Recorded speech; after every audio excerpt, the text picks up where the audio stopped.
What? Oh, okay.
Love it. Hey, everybody. Woohoo. Cindy, Is you're this? on. They can see you. Woo. Where do I click join, Chris?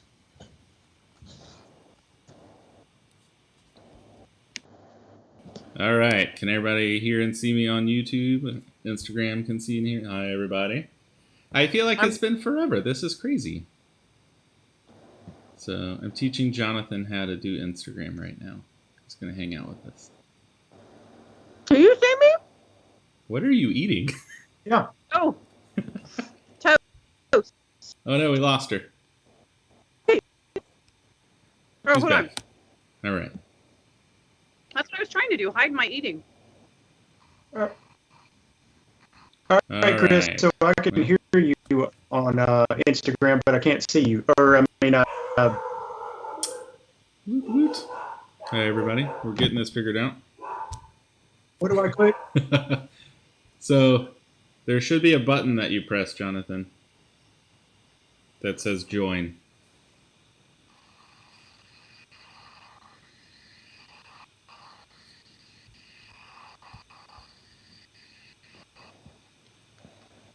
YouTube, can you see us now? All right, Jonathan, if I can figure it out, you can figure Cindy's it back. out. We're all now. back. Doing it. I could have up to you.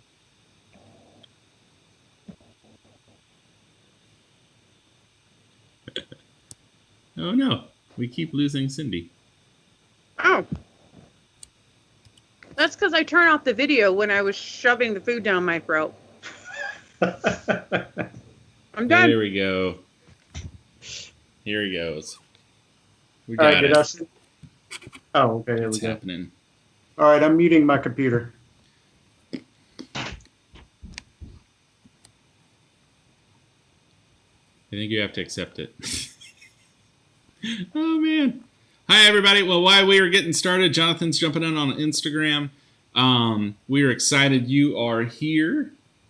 Curious. It's been like 2 weeks since we hung out because we lost power and we celebrated our mothers. So we are glad to be back. We're glad to see you guys. Welcome to Village Youth Live. We're pumped that you're here. We would love to know if you had to pick an emoji that describes how you're doing right now. Hit us up in the comments. What is the emoji that describes how you are doing right now? That's one of our favorites to ask. Just a little good check-in. I think when we lost power, my emoji was probably the frowny face because we lost power for 3 days. We had a lot of people reach out to help, which was awesome. But that was hard. I didn't realize how much I liked power. But now I think my emoji has turned into the smiling guy with the sunglasses. I like him. It's beautiful outside, so I'm outside a lot. So I'm feeling really good about that. So, oh no, I'm seeing Sarah's AC is out. Oh no, not good. Sarah, if you need fans, let us know. Not like follower fans, but like, you get it. You'll figure it out. Jonathan, if you had to pick an emoji that describes you, what would that be? The one that I usually use is the sloth. The sloth every time? Yeah. That's a good move. I'm not mad about it. It's cute. I see some happy faces, some party faces. The Lemmings celebrated some birthdays. I've seen a lot of birthdays recently. I see a crying face over on YouTube. Soccer, frowny face from the Wells. Casey Enright has decided to not follow the rule of one emoji and has picked 5. But they seem pretty fun. So bunnies, flowers, cactus, smileys, thumbs ups. We're seeing some good stuff. I'm excited about that. Okay, I'm just pumped to be back because we have missed everybody. This is going to be awesome. We're figuring out what this summer looks like.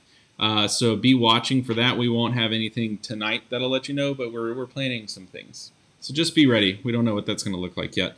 But I am curious if, and some of these restaurants are opening up, some are not. But if you could go to any restaurant right now and have the most amazing meal, what restaurant would that be?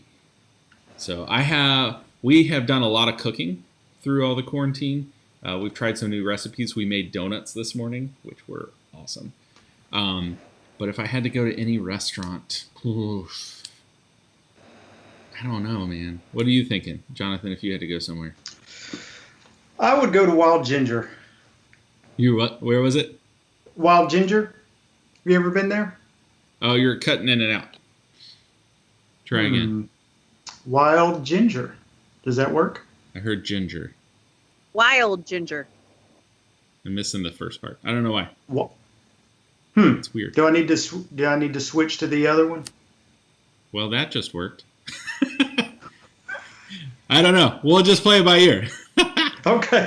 Here, seeing Maggiano's, Uncle Julio's. These are some good. Man, I want to go eat with you guys. Casa Fiesta, yes. Burger Shack. Is Burger Shack still a thing? Well, they the brother bought it or something. I don't know. Mm-hmm. Campo, Cabos, Chewy's. So lots of Mexican restaurants. Wild Ginger. Okay. Mary Kay Smith got you. So. Thank you, Mary Kay. And Casey's agreeing with you as well. That's awesome. Man, now I'm hungry. Why did we do this? I haven't eaten dinner yet. That was a terrible question. But we're going to keep going. It's like grocery shopping when you're hungry. You just kind of dive in more and more and eat and buy more and more things. It's just going to happen. Let's see. Any other good ones out there? Yeah, there's some good responses. All right, next question. If you were to order a pizza, what toppings go on it? What is the key toppings on a pizza? I think for me, I'm a classic pepperoni guy 90% of the time. Sometimes I'll throw black olives and green peppers on there. Just kind of depends. Or all the meats, any of those things. So, Jonathan, what's your go-to pizza?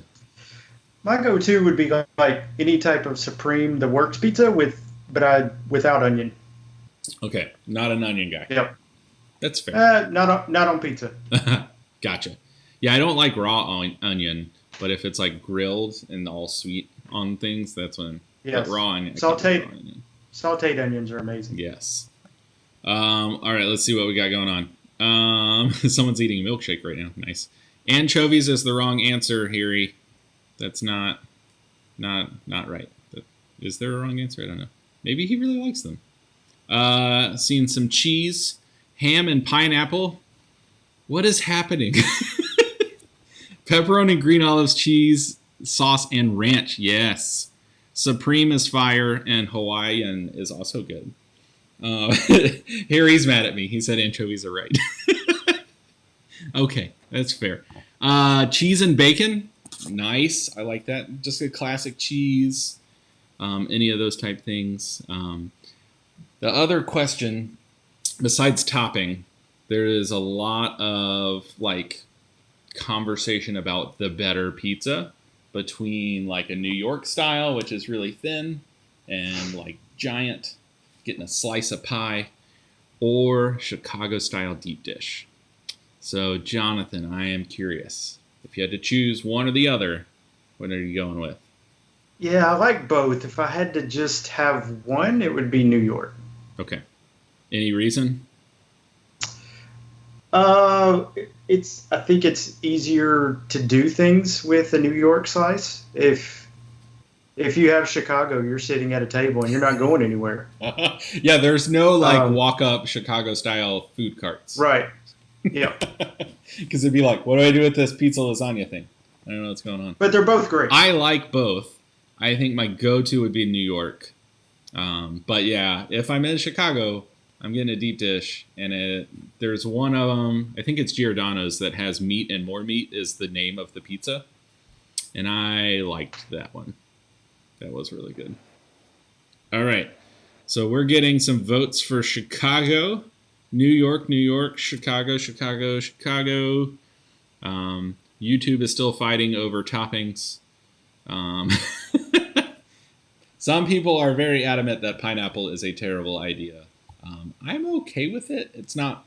I'm not going to choose to get it, but if it's there, maybe we'll see. I don't know.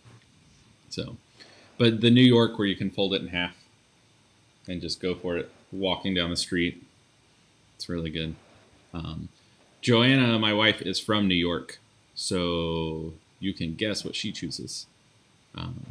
But she has decided. Joanna's the least Chicago New style. York person. Do what? She's the least New York person I've ever met. It depends. If she's talking with her sister, the accent comes out. Got it. And there are moments for sure.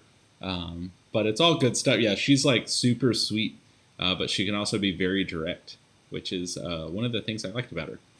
Because in the South, we can be not direct, and that's not super helpful sometimes. So I'm seeing lots in New York. All sorts of good stuff over here. Pineapple is still being talked up as good. So that's going to be awesome. I don't know why we started talking about pizza, but I felt good about it. I'm not mad about it. All right, so ladies and gentlemen, we are so glad that you are here. And we just wanted to officially welcome Jonathan, who's been hanging out with us. Hi, Jonathan. How are you? Hey, everybody. So Jonathan is one of our amazing village people. He's also one of our youth small group leaders. And we asked him to come on and hang out with us tonight and just kind of see how he's doing, what he's learning, what God's teaching him. And so I'm excited. This is going to be really good. So Jonathan, thanks for saying yes. Because this is not a normal thing. Everything online is not normal anymore. But we're glad you're here. Me too. So, for those who don't know you, who are you? Tell us a little bit about yourself. Yeah, thank you. So for those that don't know me, I am a dad. I've got 3 kids in village youth, which is weird to say now. And I know we lost him on Instagram. I went away on Instagram. Yeah, He's I think I'm back. Am I back? He's back. I'm back. Okay, I'm back. Sweet. I've been married to my wife for 20 years, and she hasn't gotten rid of me yet, so that's good. Work in the mental health field, and have done that for over 15 years now. And I love being a part of that field and helping people. Nice. I think that is really important, and it's proving really important right now with where our world is. I'm thinking it's going to be even more important. So, I'm curious. I'd like to ask this. What are some interesting things about you? What do we need to know? Yes. So the first one that I'll say, because Chris said I had to, What was my guilty pleasure is rap battles, which I know Cindy appreciates. Um, yeah, you do. Stop it. I, let's see. I went to undergrad on a music scholarship, so I played bari sax and enjoyed that. So played that through most of college, which was fun. It's something I'd like to pick back up, but haven't had a lot of time to do lately. Um, also, have grown to like bird watching here lately. Nice. Yes, while I'm stuck Rap at house battles and and bird looking out a watching. window. Yeah, that's how I roll. All right, so I feel like you're going to get asked this question, so I'm just going to go ahead and ask it. Hit us with a couple rap battles that you have enjoyed. So I did say guilty. You don't pleasure. have to rap, but like. Yeah. So I'm not condoning any of the rap battles I'm about to say, but the Disclaimer. Yes, the one that I saw where someone was completely destroyed and couldn't respond back was Pusha T against Drake. That was just bad. I think the one that most people will know is Eminem and MGK. But Chris and I were talking about one recently. The one that I think was the most spiritually profound was Joyner Lucas and Bizzle. There was a lot of good Bible in that one. So Bizzle, Cindy. Bizzle. Yeah. There you go. Hey, and another thing that I've learned is Cindy can sign and put comments on things without it. You don't even know it. That was impressive. Yeah, anybody watching on YouTube, we have Cindy, who is our amazing ASL translator, who is doing this entire conversation, which is really impressive. But part of ASL is expressions, and she is great at it. It's just... She is. Yep, props to Cindy right there. And now she's doing rap moves. This is incredible. You're missing it. I don't know. You'll have to go back and watch it on YouTube. It's awesome. So rap battles. You went to college for music. You like bird watching. Yep. You talked about what you do for a living. Yep. What's some of the reasons that you ended up in that field of mental health? Oh, that's a great question. So there's two main things. One, I think just my temperament and personality and who I am. I've been told I have a calming presence on people. I would like to believe that's true, but I think part of it's just personality, and I love knowing what makes people tick, like who we are and why we're here and why we hurt and why all that's there, and encouraging people through that. What a lot of people may not know, some people do, but also in my mid to late teens, I was diagnosed with an anxiety disorder. And so going through that whole process and the struggles that I had with that just opened me up to the mental health world. And I think that's where I got introduced to it and grew to love it, and just knew as a part of who I was, I also wanted to be a part of that.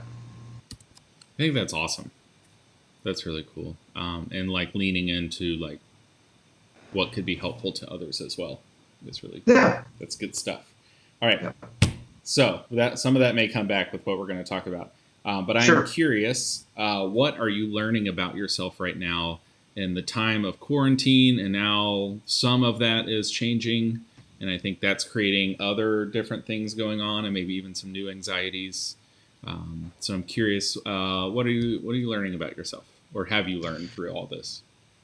Yeah, I think the biggest thing that I've learned is I was too busy, and there was probably part of me that knew that, but just told myself everything that I was doing was important.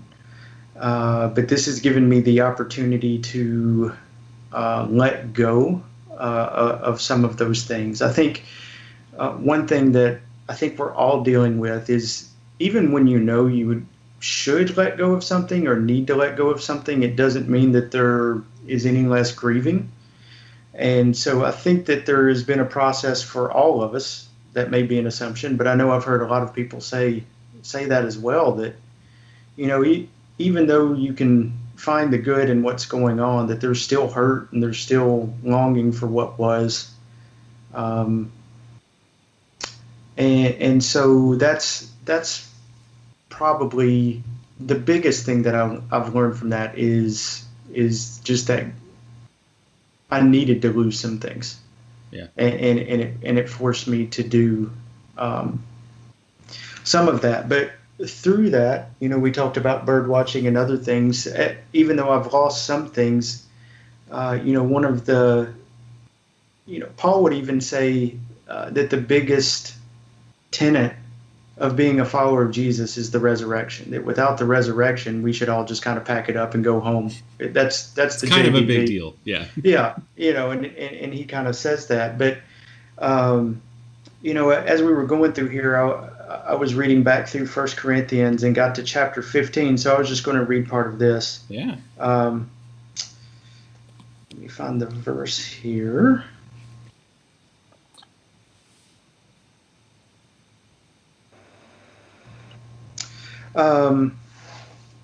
So if you, in chapter 15, verse 42, it says, "So it will be with the resurrection of the dead. The body that is sown is perishable, but it is raised imperishable.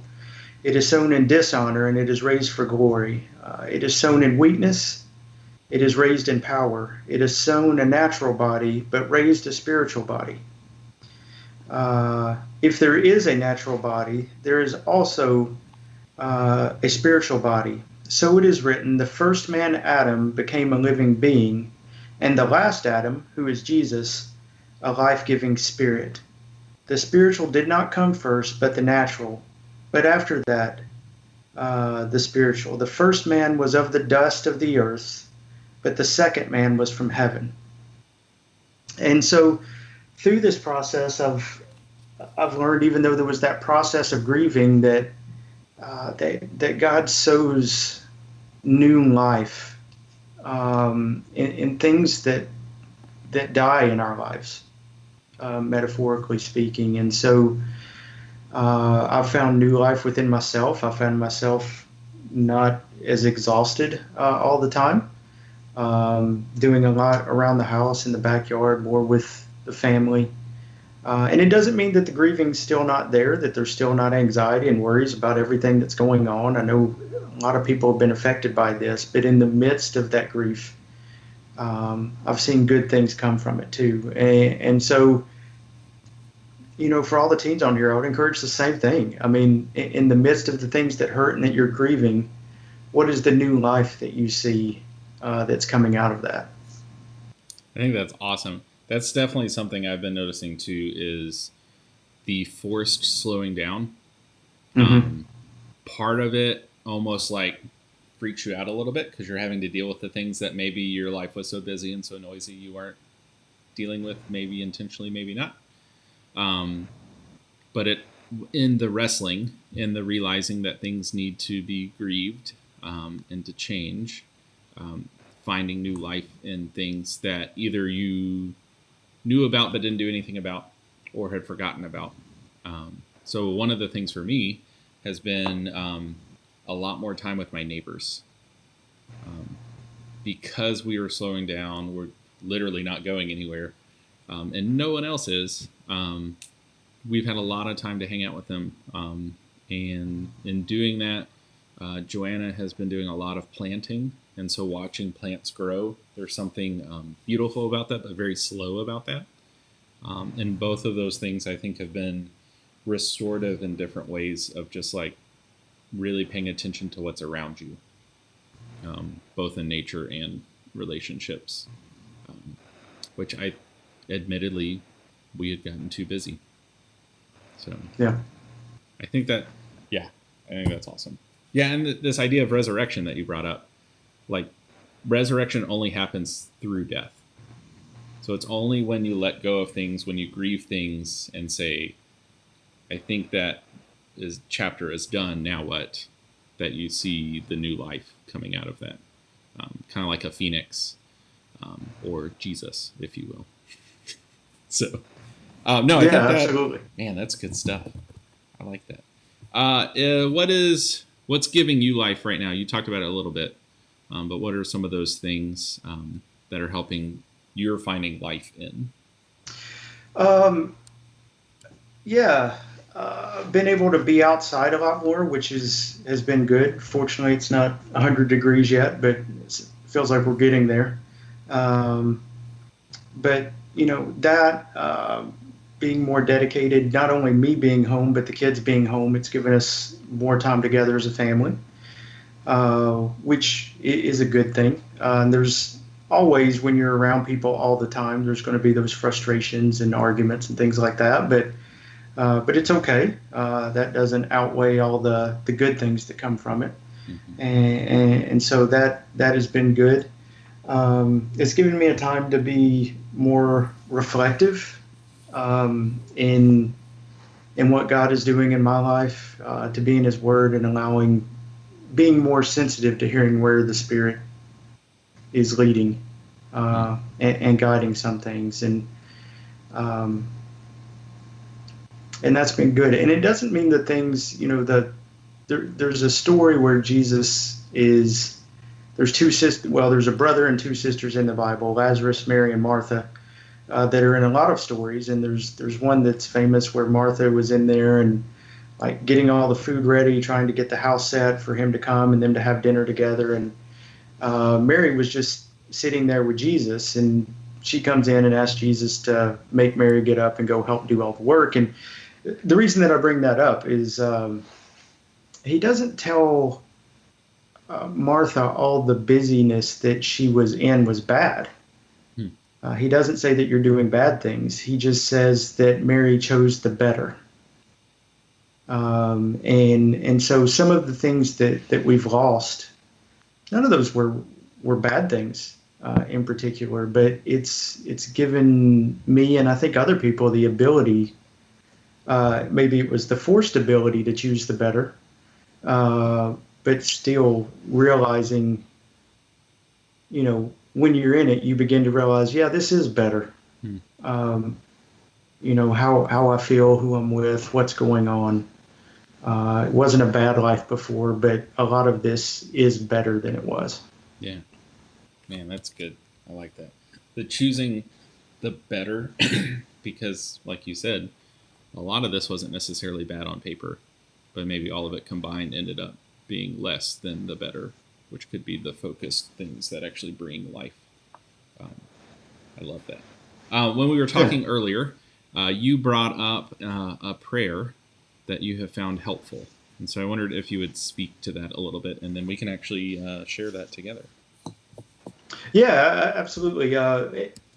So in my grandparents' house growing up, they had this framed picture of, it said the Serenity Prayer, but it just had three lines on it.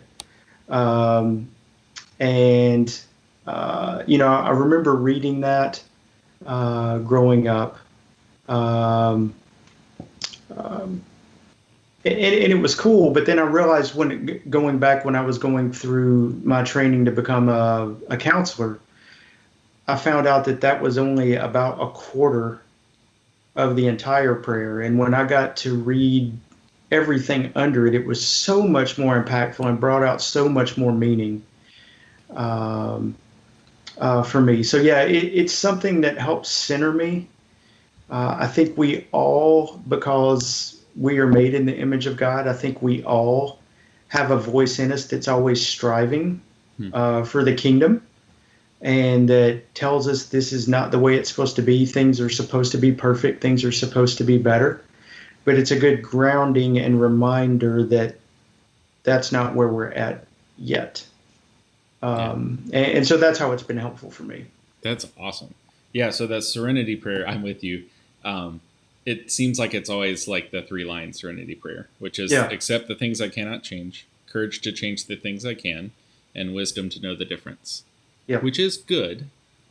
But as we'll say in just a second, there's a lot more to it that really like bookends what's going on here, Yeah. which I think is really cool. The thing I like about the Serenity Prayer, um, the point of it is to really pay attention to like where God is in control, and that we can't just do everything on our own, but like what it looks like to actually follow God and to like live a life that where we offer our lives to God, as opposed to I'm in control, I'm going to figure it all out. Because I know personally I have struggled with that, trying to figure it all out. I think that's why when we lost power, it was so hard, is I couldn't control everything. And I just had to go, I don't know. And there's something absolutely. beautiful about being in that place. It's not fun, but there's something beautiful about it. So I tell you what, let's do this. Let's have everybody right now in the chats, if you have things that we can pray for, we would love for you guys to add those in. And then we're going to close tonight with the full Serenity Prayer as our prayer, which I think will be awesome. So I'm really excited about that. But if you have prayer requests, add them in the chat or message us later. We would love to pray for those. We know that there is a lot of things going on. We know that there is some excitement with things opening up, but we also know that it might bring anxiety with new worries about what could be. And there's just a lot of unknowns. So know that we are here for you and praying for you. But if there's anything specific, we would love to do that. Quick announcements while you're typing those. I have them here. Remember, tonight after this, most of our groups, we have small groups for all 6th through 12th graders. So if you're not in one of those, we would love for you to be a part of those. Just go to thevillagenashville.com/join small group. And we will send you a link to get in there to your group, which is a great place to connect with people. We're doing some silly stuff. We're working on some silly things for the summer and some really meaningful things as well. So if you're not a part of one of those and are looking for a place to jump in, make sure you're in one of those group me's. A lot of them have a Zoom right after this. Some of them don't because of some events happening in Nolensville where we're celebrating our seniors.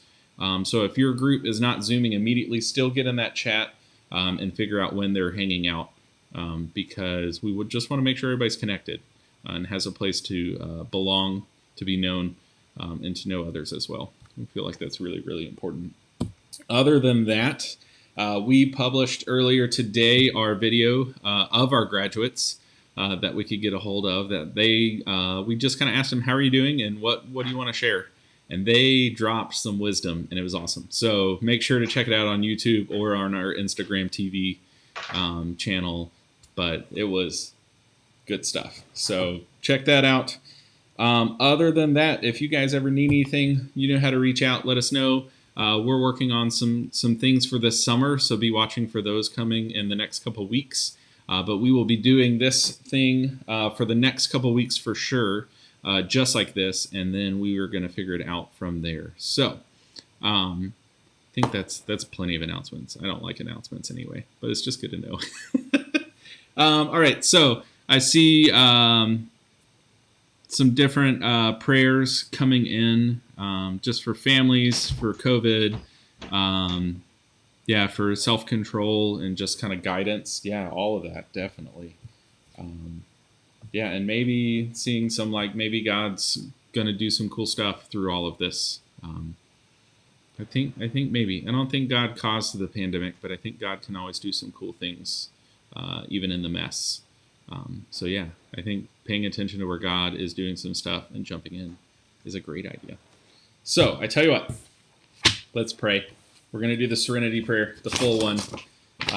And then we will say bye and see you guys next time. If anybody needs anything, let us know. So let's pray.